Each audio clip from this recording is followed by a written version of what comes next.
So, today we will talk about cluster evaluation. Okay.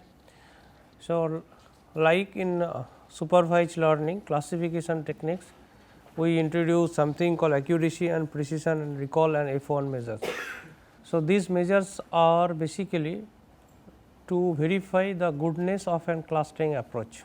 Similarly, once we form the cluster, we have to verify the goodness of the clustering approach or goodness of the cluster individual cluster.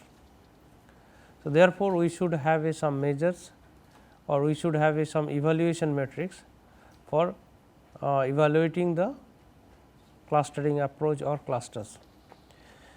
So, for cluster analysis also the analogous question is asked how to evaluate the goodness of the resulting clusters. So, why do you need to evaluate them? Obviously, to compare the clustering algorithm. See, let us say I know that there is an algorithm is called k-mean, okay, and then I said is DB-scan. Okay. So, then which algorithm is better? How to compare these two clustering technique? So, in case of the classification, we can easily say like decision tree and k nearest neighbor.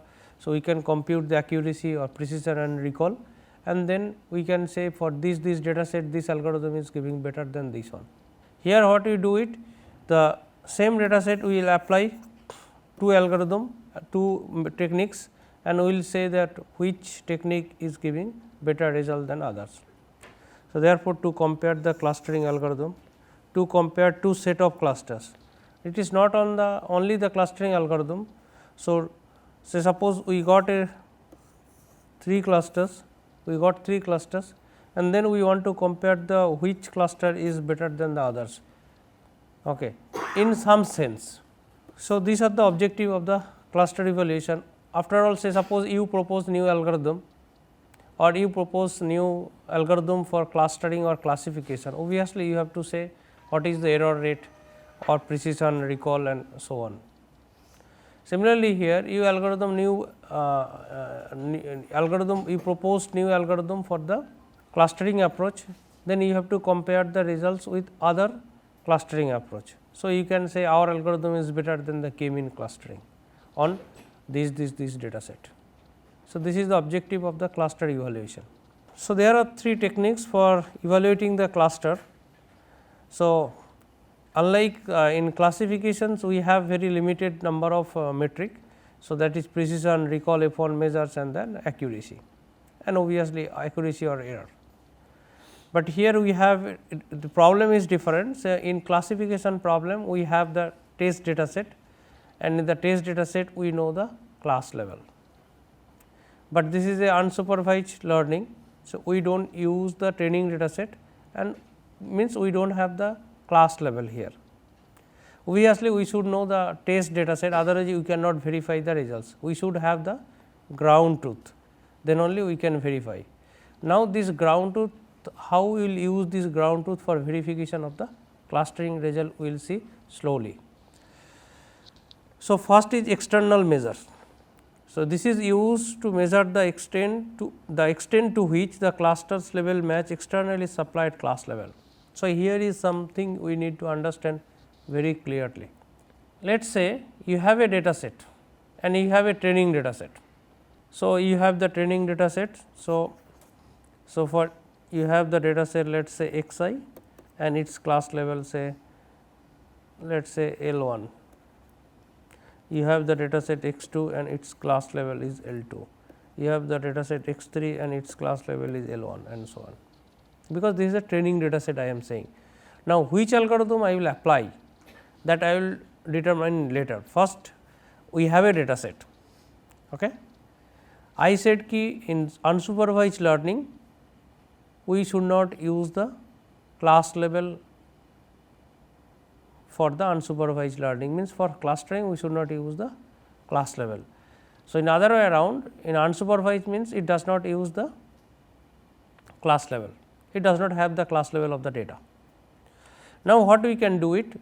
We develop a clustering approach, let us say k-mean, or you proposed a new clustering approach. What we can do to verify the results goodness of the clustering approach, what we can apply? We can apply the clustering approach to a data set, okay, maybe to a training data set. Now, I said is you cannot apply the k-means on the training data set. So, what is the easiest way? So, you remove this all class level. Once you remove the class level, so this data will not have the class level. So, therefore, this data is without class level, and then you can apply the unsupervised learning on the this data, because I said is unsupervised learning will be applicable on the data which does not have the class level. So, what we do it? We have the class level, but we remove the class level. Now, you got after applying the results, after applying the say clustering, we will get some results, we will get some, let us say pi 1, let us say it will form 3 clusters. Now, to verify this cluster or results of output of this clustering approach is obviously a clustering. What we can do? We can match, we can use the class level of the original data set.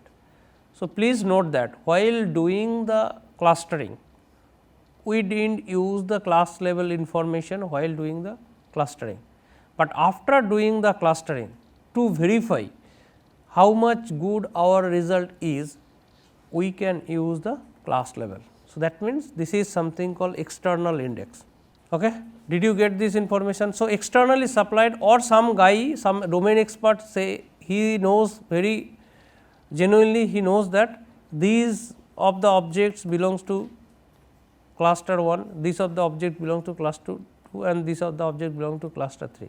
So, this information is supplied from the outside of the data set. So, if you take help of this one to verify your results, then this is something called the external index. Okay. Did you get the idea? You develop a clustering approach, you apply with some domain, that is fine, but now what you do it? You should have a data where you know the class level.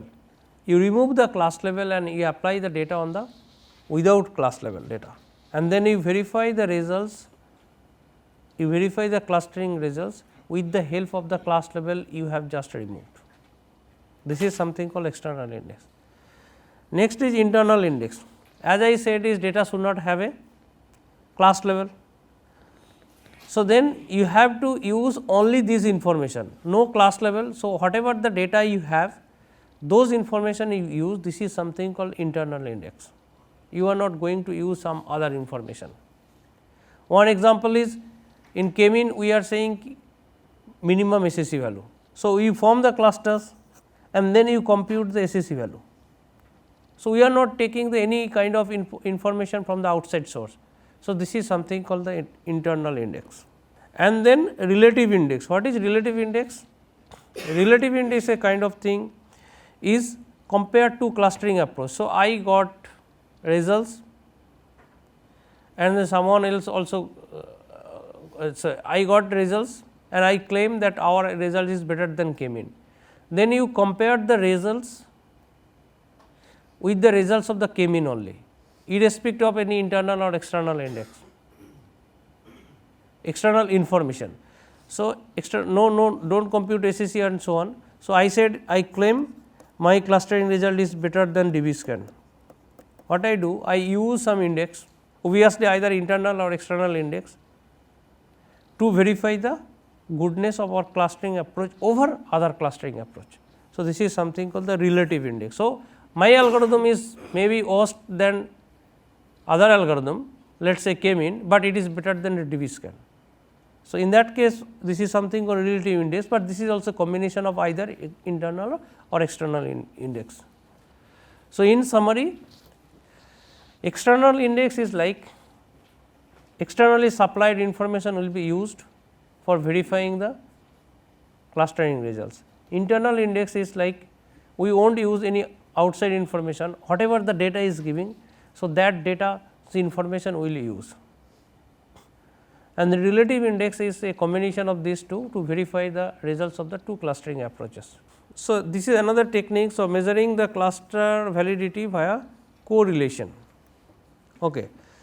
So, this is kind of a relative index you can say, or it is a different kind. So, let us say how can you do it? So, you have the two matrix, one is proximity matrix. What is proximity matrix? So, in the last example if you talk about here, so we had a point here 1 1, then 2 1, and this is 2 2, and this is 1 2, and then we had a point 1.5 1.5. So, proximity index nothing but the distance matrix, and proximity can be also similarity matrix. So, therefore, it can be applicable to anything either similarity or distance. So, now if you compute the proximity matrix, so what you have to do? So, there are 5 points, right. So, you have to compute the distance matrix. So, then you compute the distance from one point to all other points. So, let us say this is A, B, C, D and x. So, you compute distance A, B, C, D, x. So, A to A 0, A to B was 1, A to,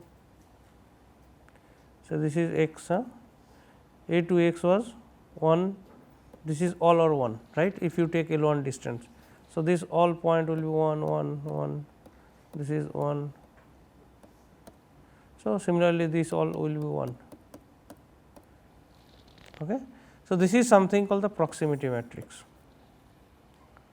Now, you applied let us say you applied DB scan or K mean clustering. So, you will get results. So, K mean class if you apply let us say is K mean or DB scan, you will get some results, and let us say you got a in DB scan you got single cluster, right, you got single cluster, let us say in DB scan or NBC you got the single cluster. Now, what you do it out of this one you create another matrix is called the incident matrix. Size of the incident matrix is the size of the data set. So, now what you do it, if 2 points are in the same cluster you put 1, otherwise you put 0. Let us say you check cluster A and C, point A and C in the same cluster, then you put 1, otherwise you put 0. So, because this is a single cluster, so obviously all point will be 1 1 1 1 1 1. Okay. So, let us say you remove this point A and A, or you can do it instead of this one you can find the this is distance, you can compute the also similarity matrix, but similarity matrix also will be 0. So, corner also will be 1 in case of the similarity matrix, because if it is identical similarity value will be maximum. So, that is 1. Now, what you do, you compute the correlation between this matrix and this matrix, because this is a symmetric matrix. So, only you compute the correlation between the upper half of these elements and upper half of the both the matrix. So, correlation means, so this value you consider is a vector. So, 1 1 1 1 1 1 1 you consider as a vector, this one also you consider as a vector. So, now you compute the correlation between two vectors. So, incident matrix, how do you form it? One row and one column for each data point, that is I did A, and entry 1 if the associated pair of points belongs to the same clusters. If both are in the same cluster you put 1, otherwise you put 0. If the associated pair of points belongs to different cluster, both belongs to different cluster, okay. So, then you put 0. Similarly, now you compute the correlation between two matrices, but because it is a symmetric matrix, only you need to compute the correlation between these two entries, and then high correlation indicate the points that belongs to the same cluster are also close to the each other. That is the objective, that similar points should be in the same cluster, but it has the disadvantage like it is not good for the density based clustering approach. Now, we will talk about the internal measure first, and then we will go for the external measures and others measure. Internal measures is like, as I said just few minutes before, internal measure means it won't use any external information. So, it cannot use the label information of the data. Obviously, I said is this is unsupervised learning, while algorithm will work, it won't use the any class information. So, SSE is we learn in the k-mean, that is the sum of the square error. So, SSE is the good for computing 2 clusterings or 2 clusters, can also be used to estimate the number of clusters. So, when you do not know use, so we can use the SSE for finding the number of cluster. So, if you increase the number of cluster here, SSE value will be reduced, and the SSE value will be minimum when each point is a cluster, but that is we do not want, because we want to form the clusters, a group of points should be in together. So, therefore, if you someone take the number of points is number of cluster is number of points, so that is wrong, and that is why when you increase the value of the k, SSE value will decrease. So, maybe somewhere you can take this SSE value as per number of clusters. Now, k-mean is mostly we expect that k-mean, while before applying k-mean you should have knowledge of the value of k. So, once we get the value of k or any other clustering approach, we want to verify the results of the clustering approach. So, internal measure is SSE. So, SSE is the sum of the square error. So, example of how to compute the SSE for within clusters, internal measure is something called cluster cohesion. So, it measures how closely related the objects are within a cluster. Suppose if you have a clusters and then you compute the SSE. So, that is something called the cluster cohesion. How do you compute SSE? You find the centroid of these clusters and you find the error. Error is nothing but Euclidean distance from the centroid to the points here. So, that is something called one error. Similarly, you have to do for the all points and you take the average. So, that is something called SSE. Another point is called cluster separations. So, it measures how distinct or well separated a cluster is from the other clusters. So, internal measure there are two, one is called cohesion, another is called the separation. So, within SSE, that is cohesion, that is nothing but the sum of the square error. So, this is nothing but the formula for SSE. What is that? So, this is the centroid and this is the point, any arbitrary point, and this is the centroid is m I, mean of the cluster I, and then you take the square Euclidean distance, and this is for only one cluster. And what is the overall SSE value? Then you have to do for the other clusters also. So, therefore, this sum is for the all individual all clusters, and this is for a single cluster. So, SSE 1 plus SSE 2 will give you the total within cluster separation, within sum of the square error WSSE. And now, what is the separation is measured by the between the cluster sum of the square. What is that? Suppose you have a cluster here, you have a cluster here, you have a cluster here. How do you compute BSSE? So, you had the data set, right? You had the data set, let us say you had the data set like that and you got 3 clusters. So, what is the mean of the entire data set? When you can consider the entire data set from a cluster, what is the mean? So, mean will be somewhere here or maybe somewhere here. So, that is the global mean of the data, and that is you say is m, and for each individual cluster you have the mean. This is I say is the mi. So, this is m1, this is m2, this is m3, and then you compute the distance from m1 to m, and then you take the square. So, Euclidean distance, right. So, mi minus m minus mi, m means this one minus this distance. So, this distance, but it should be weighted by the number of points in these clusters. So, that means, so this is the weighted sum. Okay. So, this is weighted this distance. So, this distance and these 3 distance weighted by the individual mass of the clusters. Mass means the number of points. So, that will give you the BSS, but interestingly the value of WSS and BSS is constant.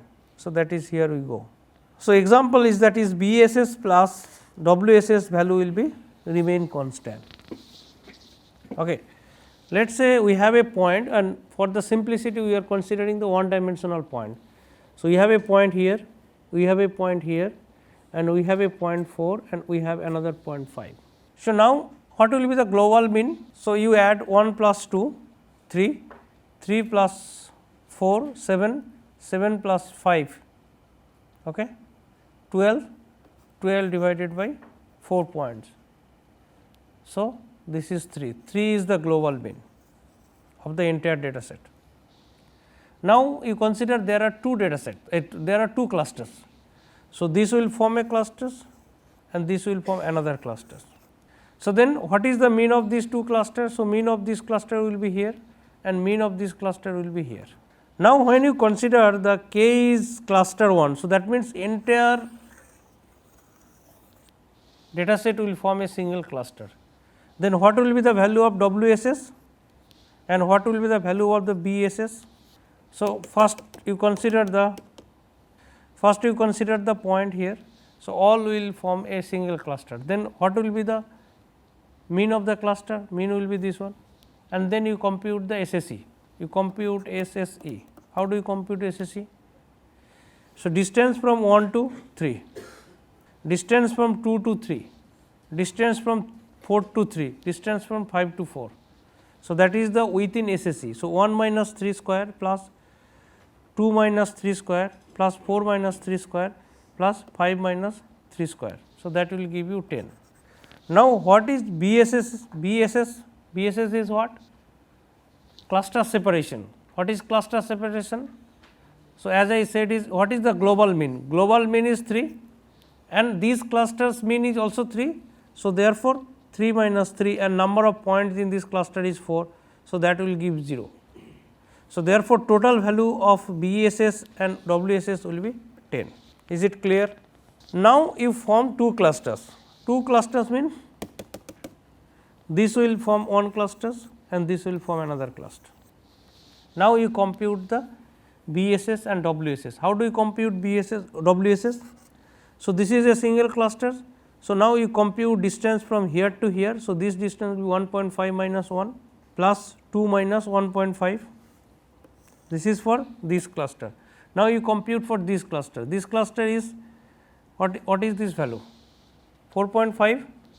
So, then 4 minus 4.5 square and 5 minus 4.5 square. So, if you compute here, this value will give you 1. Now, you compute the BSS. What is BSS? As I said, you compute the global mean is m, and you compute the distance from the each individual centroid to the global mean. So, that is m1 minus m. So, m1 minus m, this is m1. So, m1 is 1.5 and this is 3. So, 3 minus 1.5 square will be multiplied with the number of points. So, number of point is 2. So, 2 into 3 minus 0.5 and now here. So, this is 4.5 minus 3. So, 4.5 minus 3 square and there are also 2 points and if you add it you will get 9. So, now you add these two values 1 plus 9 equal to 10. Earlier you also got 10, you got here 10. Now, we consider is extreme case, each individual point is a cluster. Then how do you compute? Let us say each individual point is a cluster. So, then how many clusters you will get? 4 clusters. And then how do you compute SSE? SSE for first cluster will be 0, SSE for second cluster will be 0, SSE for the third cluster will be 0, SSE for the fourth cluster will be. Then what will be the WSS? What will be the WSS? Because each individual cluster, so there are 4 clusters. So, this is one cluster, this is one cluster, this is one cluster, this is one cluster and global mean is 3. So, then you have to take 3 minus 1. So, 3 minus 1 square into 1 plus 2 minus 3 square multiplied by 1 plus 4 minus 3 square multiplied by 1 plus 1 into 3 minus 5 square. So, if you add it, this is exactly the same up within SSE. So, then again 10 and then SSE plus BSS is again 10. So, other way around you can think of internal measure say within cohesion means distance from one point to the all other points, average distance. So, that can be also seen as the cohesion. So, two terms cohesion we computed using SSE and then using BSS for the separation. So, another way to compute the cohesion and separation is like cohesion we can compute within a cluster, you compute the pairwise distances and you take the average, and separation you can compute the average distances from one point to another points, where the points are from two different clusters. So, you compute distance from here to the all other points in the other clusters. From here also you do the distance from that point to all other cluster and you take the average, but here is within these clusters. So, another important measure is something called Silhouette coefficient. So, this is we need to understand what is Silhouette coefficient, and many applications what people observe to compute the Silhouette coefficient instead of the SSE and other values.